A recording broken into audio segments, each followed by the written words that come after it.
Hello everyone, good morning, सुप्रभात, राधे राधे। चलिए आज आप लोगों के साथ बहुत ही बढ़िया पालक की रेसिपी शेयर करूंगी और सुबह से लेकर शाम तक मैं क्या क्या करती हूँ, डाइट एंड एक्सरसाइज, उसके साथ घर के काम, यही सब मैं करती हूँ और यही आप लोगों के साथ शेयर करूंगी। सबसे पहले सुबह की शुरुआत हो चुकी है अपनी थायराइड की गोली के साथ। सुबह उठ के फ्रेश होना, और मंजन अभी नहीं किया है, मंजन करते हैं बाद में, जब एक्सरसाइज कर लेते हैं, अपना पानी पी लेते हैं, उसके बाद मंजन करते हैं। तो सबसे पहले जो हमारी एक्सरसाइज है वार्म अप से शुरू होगी। जो मैं एक्सरसाइज कर रही हूँ बहुत ही बहुत ही बहुत ही बहुत ही ज़्यादा बेनिफिट है पूरे फुल बॉडी के लिए एक्सरसाइज। तो आप सारी की सारी एक्सरसाइज में से आप 2-4 कोई भी एक्सरसाइज कर सकती हैं। बहुत सारी ऐसी एक्सरसाइज होती हैं जो आप लेटे लेटे कर सकती हैं, बहुत सारी ऐसी एक्सरसाइज होती है जिसे बैठे बैठे कर सकती हैं।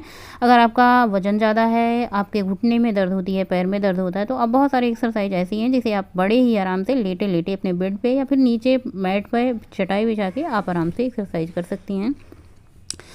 जैसे हम डाइट तो करते हैं लेकिन एक्सरसाइज नहीं करते हैं, तो उसका क्या होता है ना, हमारी बॉडी बहुत ज़्यादा लूज हो जाती है, जहाँ से हमारा फैट कम होता है। लेकिन हम क्या करते हैं ना, अगर हमारी डाइट भी ठीक रहती है, एक्सरसाइज भी ठीक रहती है, तो हमारा वज़न बहुत जल्दी कम हो जाता है। अगर हम जैसे मान लो कि कभी कभार चीटिंग कर लेते हैं, कभी कभार ज़्यादा खा लेते हैं, ओवर ईटिंग कर लेते हैं, या फिर कभी कभार हम मीठा खा लेते हैं, स्वीट खा लेते हैं, या फिर जरूर कुछ बाहर की चीज़ें खा लेते हैं, तो एक्सरसाइज से हमारा वो बैलेंस हो जाता है, बहुत ज़्यादा वजन नहीं बढ़ता है। तो इसलिए बॉडी को टोन करने के लिए, बॉडी को फिट रखने के लिए, एक्टिव रखने के लिए हमें एक्सरसाइज बहुत ज़्यादा ज़रूरी होती है। अगर आप दिन में 2 बार कर सकते हैं तो बहुत ही अति उत्तम है, लेकिन अगर 1 बार करते हैं तो भी ठीक ठाक है। तो बहुत ज़्यादा आलस लगता है, मन तो बिल्कुल नहीं करता एक्सरसाइज करने का। मेरा ही नहीं, किसी से आप पूछ लो कि आपका एक्सरसाइज करने का मन नहीं होता है या नहीं, तो बहुत सारे लोग ऐसे होंगे ना कि जो कहेंगे ना, एक्सरसाइज करने का बिल्कुल मन नहीं होता, क्योंकि इतना ज़्यादा पेन होता है, इतना ज़्यादा पेन होता है, इतनी ज़्यादा हमारी कैलोरी बर्न हो जाती है थोड़ी ही देर में। ऐसे लगता है ना कोई हमारा सारा जितना शरीर में क्या कहते हैं एनर्जी थी, ऐसे जैसे कोई सूरज भगवान की तरह जैसे धूप में जैसे चूस लेते हैं सारी एनर्जी मतलब कहने का मतलब ये है मेरे कि सारी एनर्जी गायब हो जाती है इतनी ही देर में। तो जो है योगा हो या व्यायाम हो और प्राणायाम हो, शरीर के लिए बहुत ही ज़्यादा लाभदायक है, हमें फिट रखने के लिए, एक्टिव रखने के लिए। तो आजकल मैं यही एक्सरसाइज कर रही हूँ, और मतलब ये फुल बॉडी एक्सरसाइज है, पैर का भी, टमी का भी, हैंड का भी, थाई का भी, और मतलब बेली फैट के लिए भी सारी की सारी ये वाली एक्सरसाइज बहुत ही अच्छा है। इससे आपके पेट पे भी असर पड़ रहा है, और आपके जो मोटे मोटे हाथ होते हैं उन पे भी असर पड़ रहा है, चेस्ट भी इससे टोन अप हो जाएगा आपका।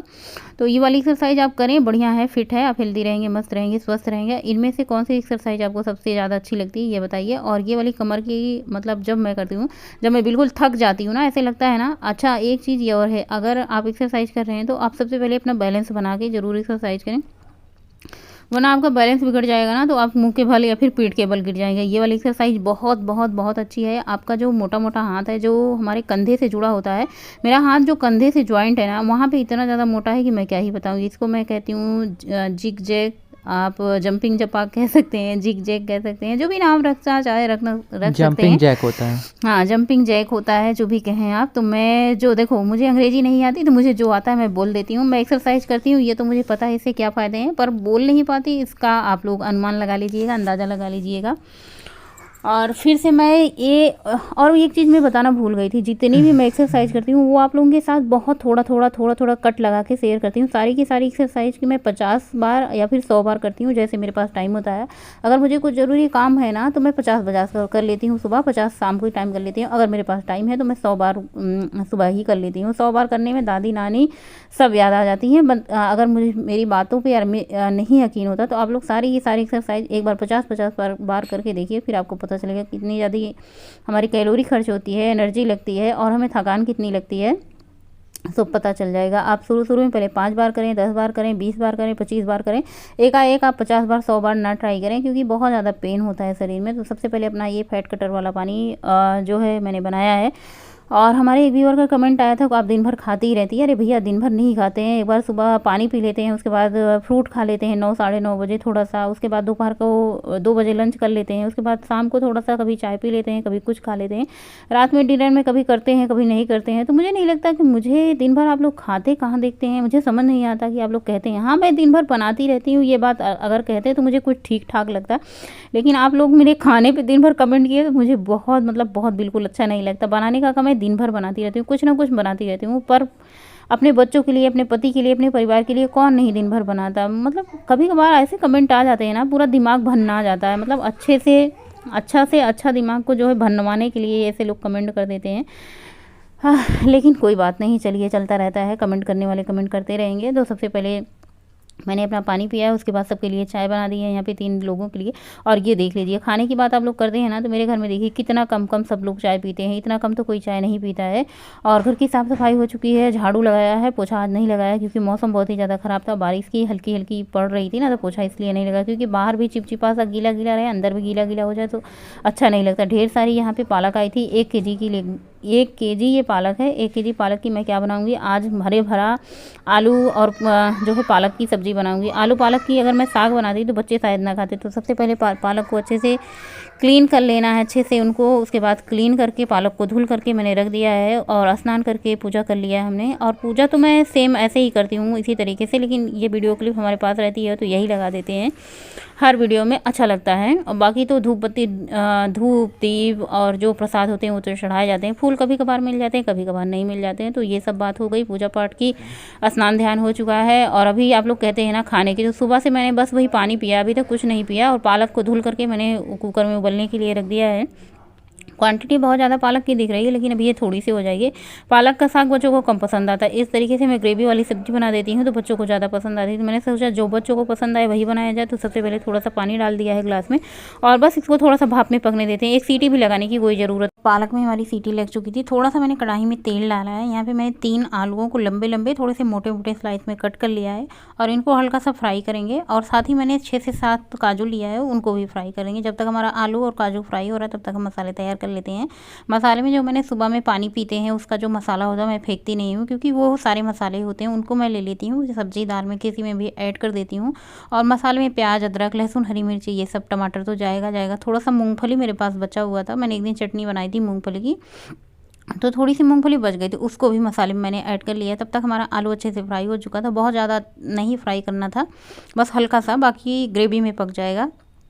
तो आलू निकाल लिया है कढ़ाई में, उसी में सब्ज़ी बना लेंगे। सबसे पहले यहाँ पे मैंने मसाला पीस लिया है। मसाला पीस लेने के बाद और दूसरा मैंने जार लिया है जिसमें मैं पालक की प्यूरी बना लूँगी। आप एकदम मान के चलिए पालक पनीर की तरह ये भी बनेगा, बस पनीर की जगह इसमें आलू डलेगा। आलू क्यों डलेगा, क्योंकि देखिए पनीर तो था नहीं घर में, पहले से पता नहीं था कि मुझे मतलब इसमें पनीर होती तो ज़्यादा ठीक होता। पहले से तो ये प्लान था कि मैं आलू पालक का साग बनाऊंगी बढ़िया, लेकिन अब बच्चों की वजह से मुझे ये बनाना पड़ा जो कि मैं आज बना रही हूँ। इसको हमारे यहाँ पालक का निमोना भी बोलते हैं, लेकिन इसमें थोड़ा सा पानी जाता है। लेकिन आज मैंने पानी बिल्कुल भी नहीं डाला है, ग्रेवी को गाढ़ी गाढ़ी रखी है।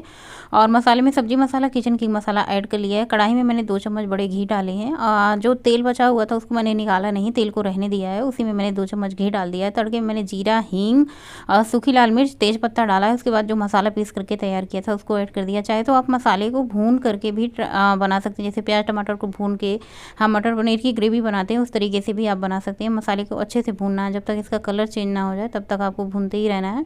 और मसाला अच्छे से ड्राई हो चुका था, सूख चुका था, एकदम अच्छे से मतलब तैयार हो चुका था। उसके बाद यहाँ पे जो पालक की प्यूरी बना के रखी थी मैंने डाल दी है। पालक को भी कम से कम 3 से 4 मिनट तक अच्छे से भूनेंगे। उसके बाद आलू जो मैंने फ्राई करके रखी थी उसको भी ऐड कर दिया है।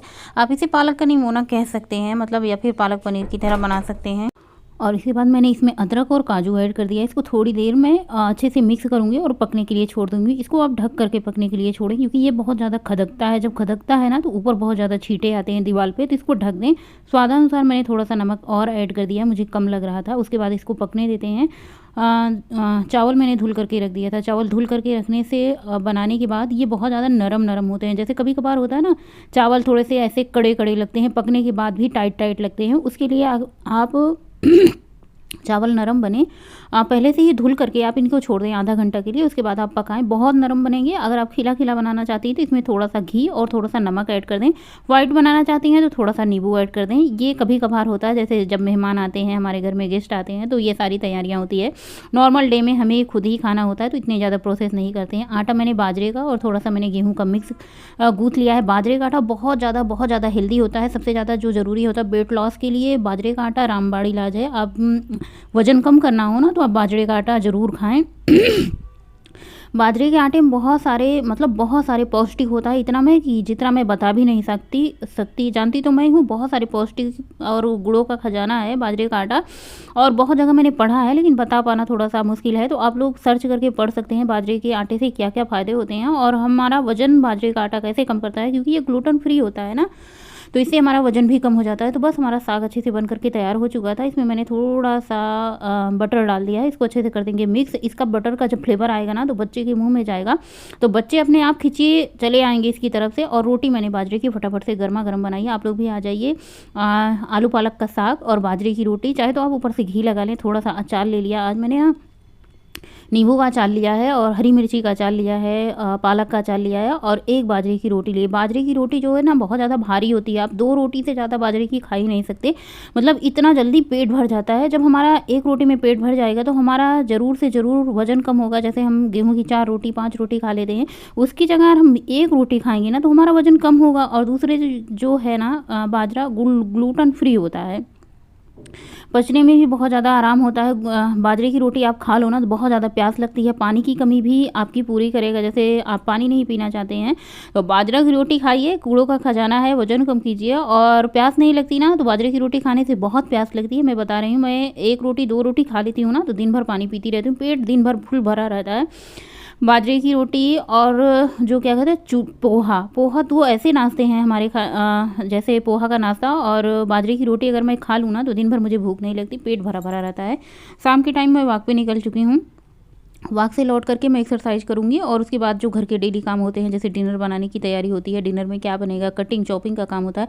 कभी कभार बनता है, कभी कभार नहीं बनता है, लेकिन मैं सारे काम छोड़ छाड़ के वॉक पे निकल जाती हूँ। मौसम आजकल काफ़ी अच्छा हो रहा है और धूप भी निकलने लगी है। मतलब जब धूप निकलने लगती है ना, तो मौसम अच्छा हो जाता है। मतलब थोड़ी सी गर्मी आ गई है, मतलब बहुत ज़्यादा अभी गर्मी नहीं है ना, बहुत ज़्यादा अब ठंडी भी रह गई है। ठंडी सुबह शाम पड़ती है, लेकिन धूप की वजह से ना थोड़ी सी गर्मी रहती है। दिन भर अच्छा लगता है, काम भी सारे हो जाते हैं। बहुत ज़्यादा जब ठंडी गलन पड़ने लगती है ना, तो काम बिल्कुल करने का मन नहीं होता है, ऐसे रजाई में डूब के पड़े रहने का मन होता है। लेकिन जब मौसम खिला खिला होता है, तो हम इंसान भी खिले खिले हो जाते हैं। कई दिन का दूध इकट्ठा हुआ था, तो मैंने सोचा चलो भाई आज दूध जला के रबड़ी बना देते हैं। हमारे यहाँ ये जो मिठाई है ना, मिठाई तो मैं नहीं कहूँगी, ये रोटी से सब लोग इतना पसंद करते हैं। रोटी के ऊपर लगा के ऐसे खाते हैं, उसके बाद ब्रेड के ऊपर भी लगा के खाते हैं। सब लोग बहुत पसंद करते हैं। तो जितना सारा दूध था मैंने कढ़ाई में निकाल लिया है, और उसके बाद मैं गैस पर चढ़ा दूँगी। इसमें कुछ में नहीं जाएगा, इसमें इलायची डालना चाहे तो डाल सकते हैं, लेकिन इलायची तभी अच्छी लगती है जब सिर्फ ये दूध खाएँ। अगर आप रोटी से खाते हैं ना, तो उतनी ज़्यादा अच्छी नहीं लगती। तो सिंपल दूध को गाढ़ा कर लेना है, रबड़ी की तरह इसको खूब अच्छे से गाढ़ा कर लेना है। उसके बाद आप इसको उठा के रख दें, रोटी के साथ खाएं, ब्रेड के ऊपर लगा के खाएं, आप वैसे खाएं, या फिर मतलब इसकी जो भी जैसे भी आप उपयोग कर सकते हैं करें, ये हर तरीके से अच्छा होता है। तो बस मैंने थोड़ा सा स्वाद अनुसार चीनी डाल दिया है। दूध को आज मैं बहुत ज़्यादा गाढ़ा नहीं करूँगी, क्योंकि ये बहुत ज़्यादा गाढ़ा फ्रिज में रख देने से हो जाता है। तो बस हल्का सा मतलब कम गाढ़ा करूँगी, और ये पक चुका है और भगोने में निकाल दिया है। इसी के साथ आज का ब्लॉग एंड करेंगे, मिलेंगे नए ब्लॉग में, तब तक के लिए बाय, गुड नाइट, शुभ रात्रि, थैंक्स फॉर